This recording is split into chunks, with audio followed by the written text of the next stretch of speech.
first recipe we're going to do is chili con carne. Now, as you can see, I've got everything in place, and that's the easiest way to cook, is to have your onions chopped, your capsicum diced, your mincemeat ready, your tomatoes, and your mixture of herbs that you're going to put in the chili. I've already combined them, which is a component from the paprika, which is a sweet paprika, not a hot one, and cumin seeds. You have some tinned beans that we use, and I've put in some chickpeas. These beans come in cans. They're very cheap, but they need to be washed. Other components is garlic. Now look, I had a bit of problem buying fresh garlic. I use the jar garlic that's chopped. The other stuff I use is seasoning. You can use cubes, Maggi chicken cubes or beef cubes. I use this seasoning. It's an old favourite. A lot of chefs love to use it. It gives a nice flavour to the foods. And last but not least, we need some salt and pepper. Okay, so you've got all your components there. The first thing you need to do is turn on the frying pan. So on it goes to number 10. The light comes on again. When that light goes off, you know it's at temperature. The other thing we do is put a little bit of oil. The oil I use is mainly a canola oil. It's very low cholesterol or no cholesterol.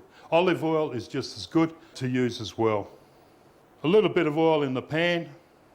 Just roll the oil around a little bit to get the even heat through it. And wait till that temperature comes up a little bit. There's two types of ways we cook onions. We either saute them. Now, you'll see that in the recipe. It means to brown the onions. To clear the onion is actually what it means, that the onion turns clear. Okay? What we're actually doing is sealing and coating the onions in the oil, and that's actually cooking it. Now have a look, Richard, the onions are starting to clear and going nice and shiny, transparent. That's what you're looking at. When it comes to that stage, it's time to put the garlic in. 1 spoon of garlic in there. All right, why do I put my garlic in now?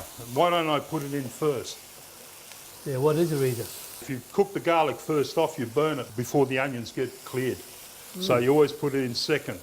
Okay, you can smell now the garlic, the aromats are coming out of there. Okay, the next thing we're going to put in there is the capsicum.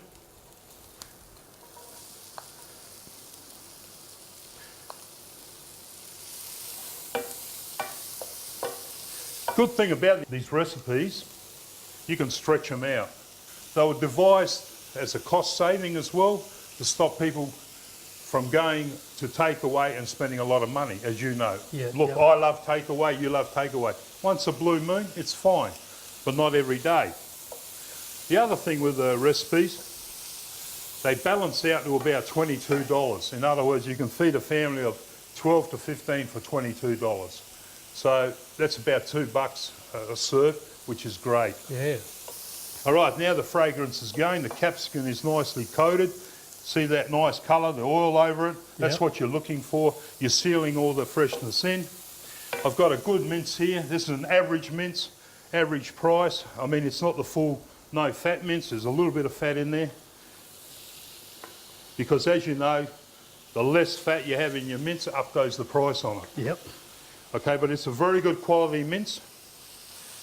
You might only have a 20% fat ratio in there. Yep. Okay, with the mincemeat in there, we need to seal that off quickly.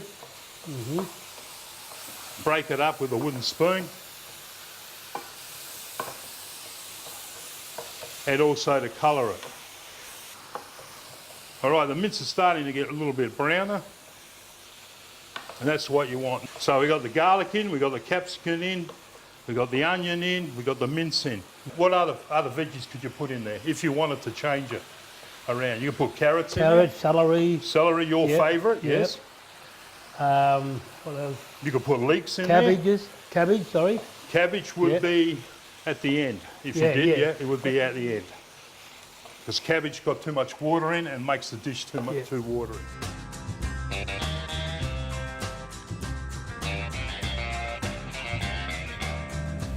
All right, the meat's starting to colour up nice. You can add water into it, but if you use the tomato chopped and it's got a fair bit of juice in there, you can use that straight off so the tomatoes can go in there. Gives it a bit more texture. And also, if you don't have tomatoes, there's tomato paste you can use in the recipe as well. I don't normally use that. If I've got tinned tomatoes, I'll leave it as it is. You can see how it's starting to get wetter. Okay, Very next, juicy. put another one in. Now you've got the heat through. And we have a look. If it's dry, okay, there's 2 cans of tomatoes in there. I'd like to put some water in there for me. That's it.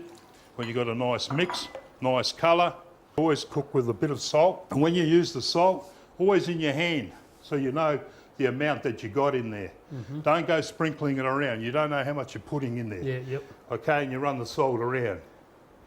I always put 1 or 2. They're like 2 pinches. The other thing is pepper. Okay, that's a little bit of seasoning in there to let it get cooking. Now, to boost up the heat a little bit more, we put the lid on. And let that cook a bit, and then we'll simmer it down and put the paprika and the cumin seed. The other thing you can put in there is tomatoes, and I dice them up, just rough dice. We use a lot of tomatoes in cooking. They're good for you, they've got a good flavour. You can see how that's coming up quickly as soon as I put the lid on. Yeah. Look at the nice colour. All right, let him come up a bit. We'll put the powder in, put him on medium, and we'll let him simmer for half an hour. All right, you can see now, I'll show everyone, it is really boiling. We drop the temperature down, put the powder in. I think that's enough. I can add some more if I want. We mix that in nicely. Notice how I spread it over so we get an even mix through. You can smell that nice flavour coming out from the paprika and the cumin. Okay, see how it's slightly thickened it. I'll turn it back on simmer and just let that cook for a few minutes, and then we'll put the beans into it. Okay, Richard, I reckon the chili con carne's about ready. It's simmering away there nicely, and we'll put the beans that have been washed. All you need to do is get the heat through the beans now, and a little bit of the seasoning. Just do a few sprinkles. It's highly concentrated. It just brings out the flavour. Okay, the beans are heated nicely through. If you like to put a nice serve of rice in your bowl. Okay, and that's your chili con carne. You can bake it or fry it, never know till you try it. You can even cook it up in a stew. Just roll them in flour and fry them on the stove, or chuck them in the fire and cook them on the coals. Serve with rice and a panic in the tea, some chips and salad, any way will do.